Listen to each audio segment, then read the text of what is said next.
In this video, I'm going to talk about the accessories that I use for my favorite still photography camera, the Fujifilm x100T. Well, it's actually my former favorite stills camera because my new favorite is the x100F, which I'll review in another video. But these are just the accessories of the x100T that I've been using for a couple years since I first purchased this camera. You don't really need a lens cap. What you really need is a UV filter, which I have right here. And this UV filter is the B&W 49mm UV haze filter.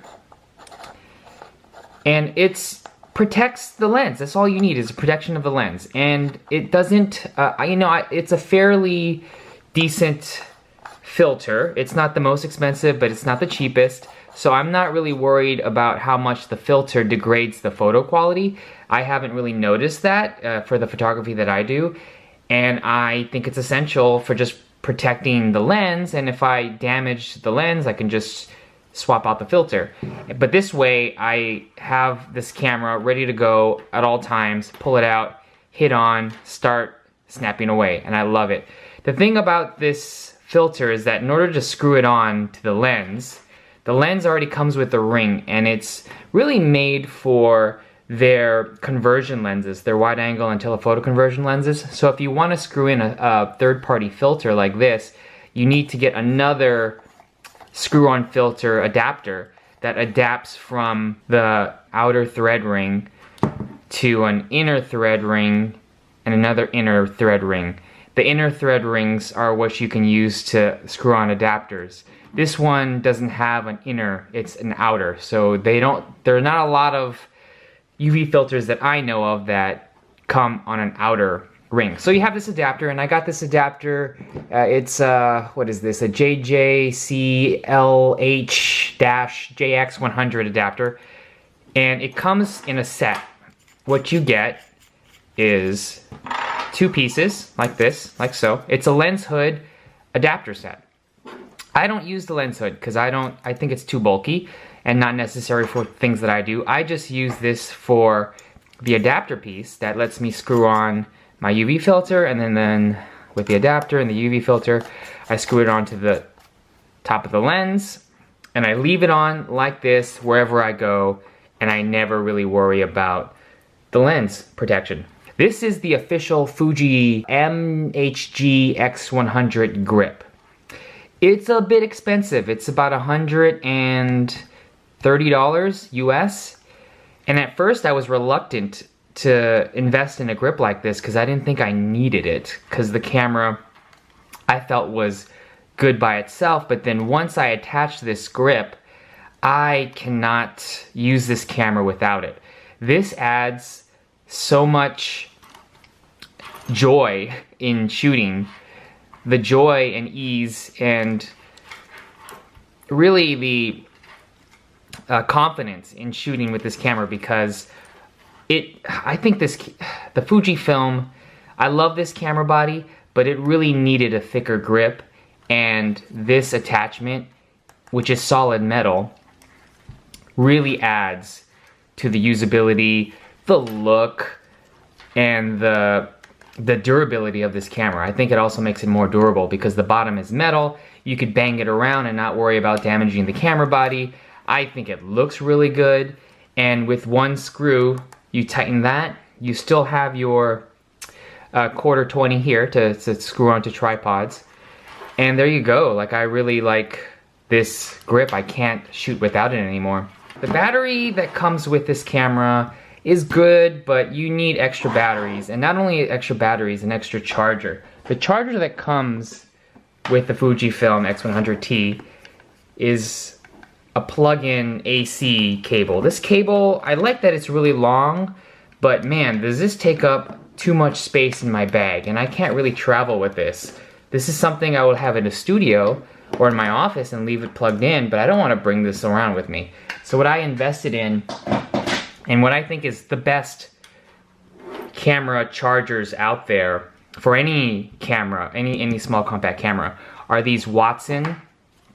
These are the Watson chargers. The Watson chargers look like this. This is a standard design, and what they do is they have plates, adapter plates, that you can swap. I can't really take this one off as easily, but this plate comes off and you can use multiple plates. So I have this one Watson charger, but I have multiple plates. I have a plate for my Panasonic camera, I have a plate for my Sony camera, and this plate for my Canon camera, and this plate for the Fujifilm NP95 battery. Here is a third-party battery. This is the STK NP95 battery. It's not as good as the one that comes with the official Fujifilm, but it's a fraction of I think it's half the cost of the Fuji, maybe even less than half the cost. And I get like 80% of the battery life as I do with the regular battery. You know, a couple of these last you all day. And this charger has the AC in the charger, so there's no cable. This fits in your pocket, it's very compact, and if you bring multiple cameras with you when you travel, all you need to do is bring multiple, well, the battery plate for that camera, and then you can use the same charger, charge all your batteries. This camera strap is a Domke, D-O-M-K-E gripper camera strap. It's very cheap, it's like 20 bucks. And what I like about it is, like the name implies, there's a grip material. This is 1 inch, and this grippy, the grippy texture, once it goes around your neck, it won't slide off, or once you wear it around your body, it won't slide off. It's very durable. And I also like that these are detachable rings, D-rings here. So if you want to remove the strap, you don't have to remove from these little grommets on the side. This is secure. There's this leather strap, and then there's also a ring, and that securely attaches to both sides of the camera. But if you want to have a lower profile and don't want to bring the strap, you can detach it, and you're only stuck with these, which you could combine and make a smaller strap. This is more of a travel size where you don't need to wear it around your neck. You can just wrap this one around your wrist. This can become a wrist strap. I shouldn't be as worried about the LCD protection as I should be with the lens, but you know, I do. It does concern me that I don't want to get the LCD scratched. So Velo has, and other manufacturers, I just chose Velo, have just a little protection screen. You stick on the LCD in the back. It didn't go on exactly right, but it's on there, protects it from scratches, and you know, it was cheap enough, and I feel confident with that. I also have 2 extra accessories that aren't really necessary, but I find I shoot better with this button. This is a release.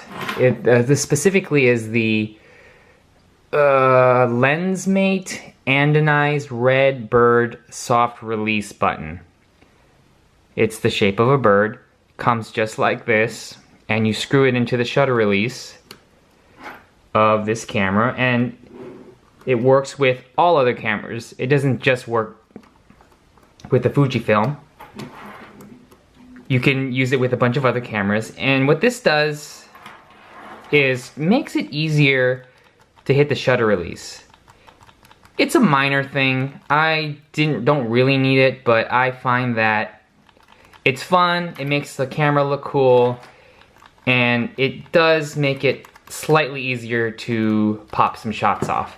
The last accessory I have is this hot shoe adapter cover. And it's just a cheap piece of plastic. A little more expensive than what I thought it was gonna be. This was like, I don't know, $8. I wish it was more like $2. But I got this cap. I don't shoot with flashes, so I keep that on and I protect the internals if I ever wanted to use a flash. These don't get damaged in my camera bag. Pretty nice. Maybe the last thing I should talk about with accessories, it's not really an accessory, it's an essential item, but the SD cards that I use this Lexar, this is a 32 gigabyte UHS-1. This is not a UHS-2 because this doesn't shoot 4K video or high speeds. Don't really need a high capacity card. This card is perfectly fine, and I specifically use 32 gigabytes, not 16, not 64. 32 is a sweet spot for me to get enough photos for a 32 gig, but if I go over, if I'm shooting a lot, 32 is the max. I wouldn't want to shoot more than 32 gigabytes of photos. So those are all the accessories that I use for the X100T. I will soon try to adapt these accessories to the X100F. The grip does not fit, but these other accessories can probably go on here.